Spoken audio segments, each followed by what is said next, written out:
For years, investigators believed this was the perfect crime. No witnesses, no fingerprints, no obvious motive. The killer thought they had planned everything flawlessly, every move calculated, every trace erased. But they forgot one tiny detail, a mistake so small, no one noticed it at first. Until one investigator asked a single question that unraveled the entire plan. And what looked like the perfect crime became the killer's biggest mistake.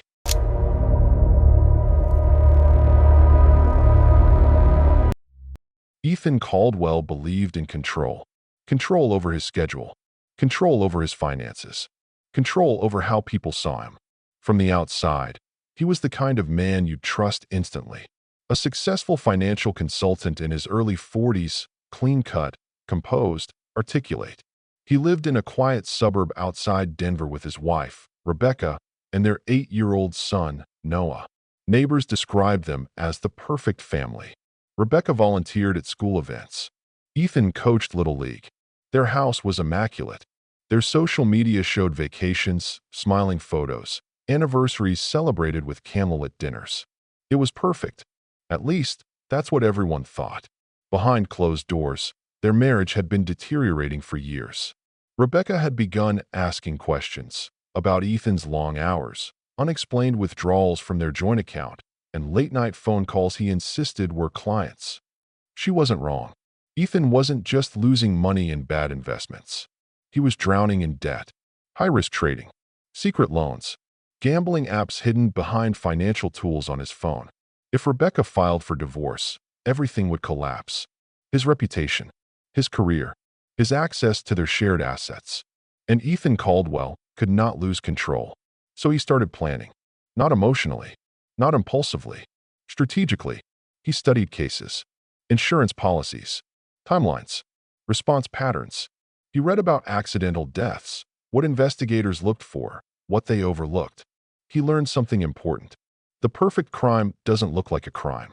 It looks like tragedy. And by the time Rebecca Caldwell's car was found at the bottom of Pine Hollow Lake, everyone believed it was exactly that. A tragic accident. It happened on a rainy Thursday night in October. Rebecca had left the house around 8:15 p.m. after an argument. Neighbors later said they heard raised voices earlier that evening, but nothing unusual. Married couples argue. According to Ethan, she needed air. She drove off alone. Around 10:40 p.m., a passing motorist spotted headlights submerged near the edge of Pine Hollow Lake. Emergency services arrived within minutes. The driver's side window was shattered. The car had rolled down the slope and into the water. Rebecca was found still in the driver's seat. Seatbelt on. No visible signs of struggle. The preliminary conclusion was simple. She lost control in the rain. A tragic accident. Ethan arrived at the hospital devastated. He cried. He shook. He collapsed into a chair in the hallway. Detectives noted how cooperative he was. He provided timelines. He mentioned the argument but framed it gently. Just stress. He even suggested she had been distracted lately. Everything aligned. Rain-slicked roads. Late night. Emotional distress. The county coroner ruled it accidental drowning. Case closed. Or so everyone believed.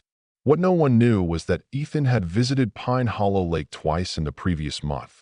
Once at night. Once during rain. He had timed emergency response patterns.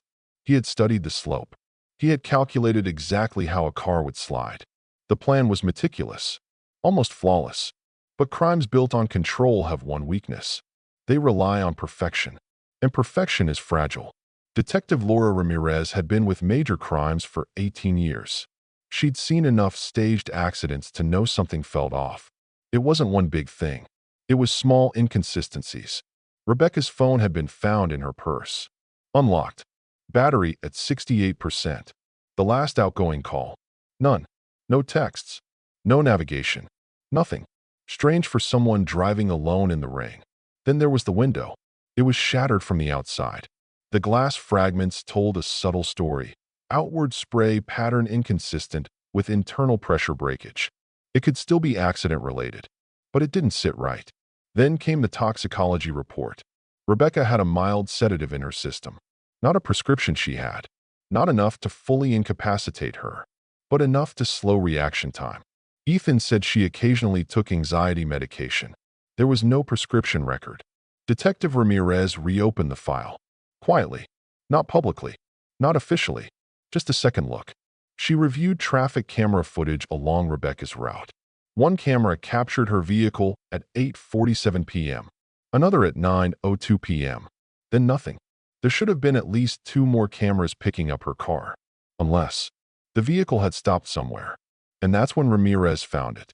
A gas station security camera, not on Rebecca's usual route, but only 5 miles from Pine Hollow Lake. The timestamp, 9:16 p.m. Rebecca's car was parked, driver door open, and standing beside it, Ethan Caldwell. When Ramirez watched the footage for the first time, she didn't blink. Ethan stood by the driver's side, leaning slightly into the vehicle. He looked calm, focused. He checked his watch. Then he got back into his own car parked behind hers. He followed her vehicle out of frame. The problem? According to Ethan's original statement, he hadn't seen Rebecca after she left the house. He claimed he stayed home with Noah.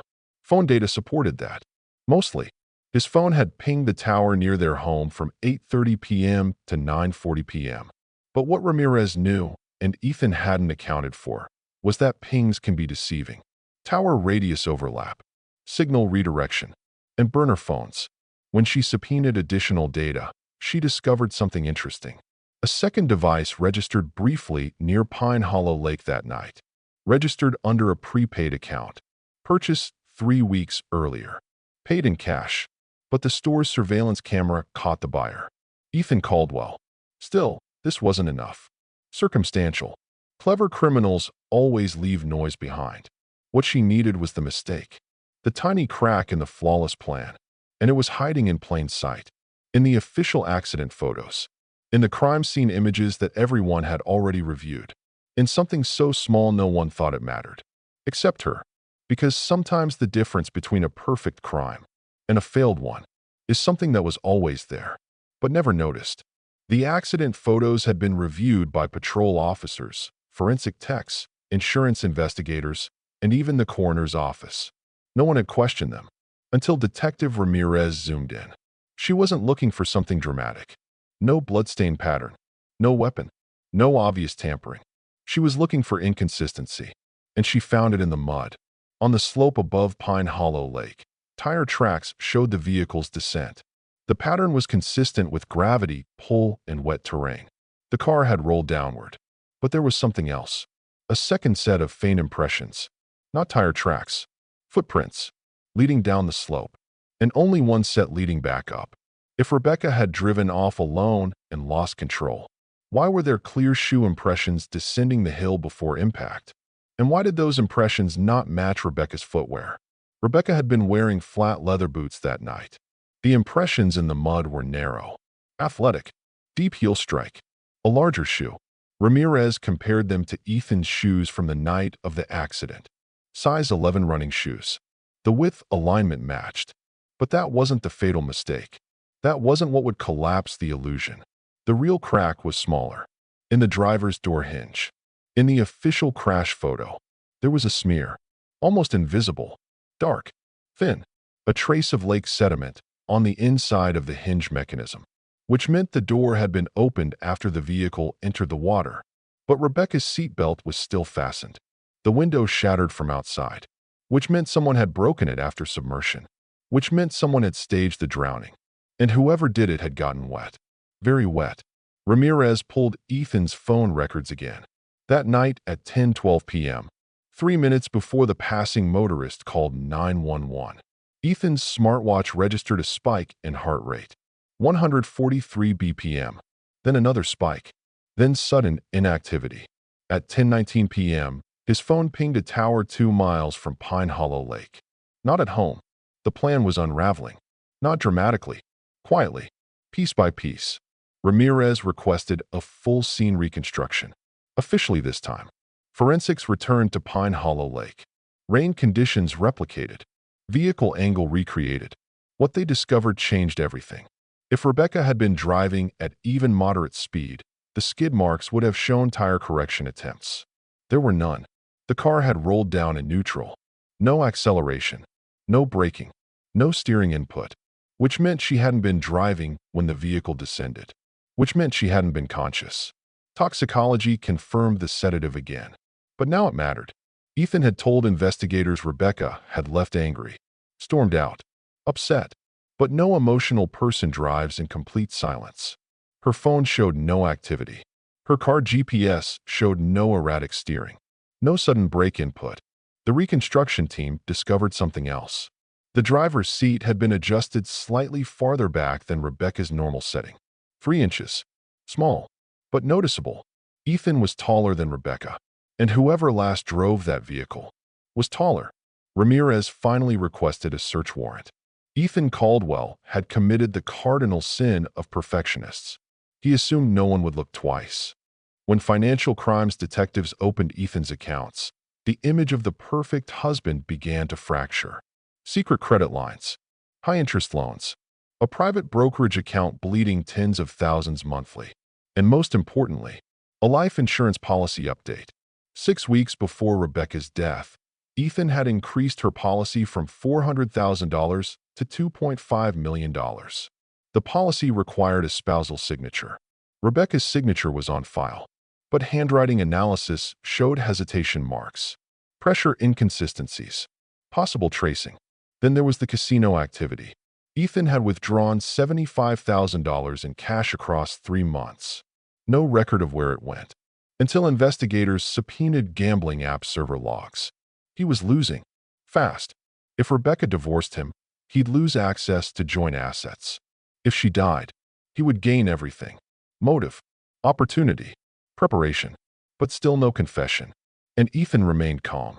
Because he believed the plan had one final protection. There was no witness. No one had seen him push the car.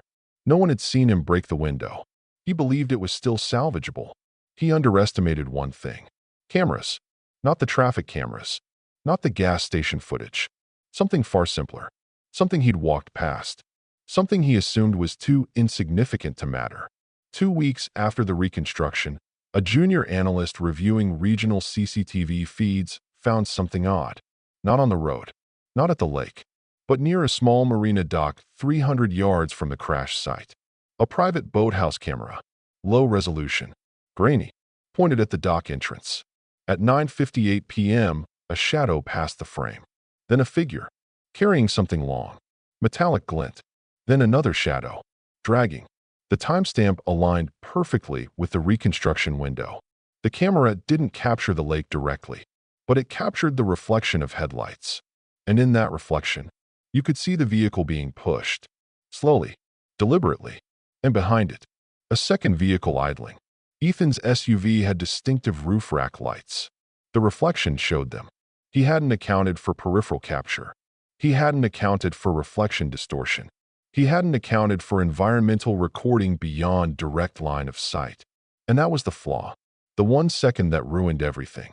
When Ethan was brought in for questioning again, he still believed he could control it.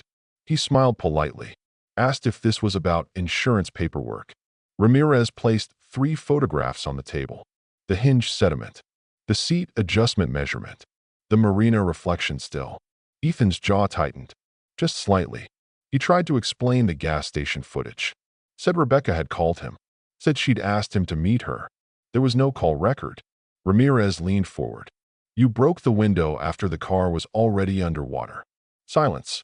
You didn't want bruising on her body. You wanted it to look clean. His breathing changed. Subtle. You forgot the door hinge. He looked down, just for a second. And that second was everything. Because guilty people look down when control slips. He didn't confess. He didn't need to. The warrant was already signed.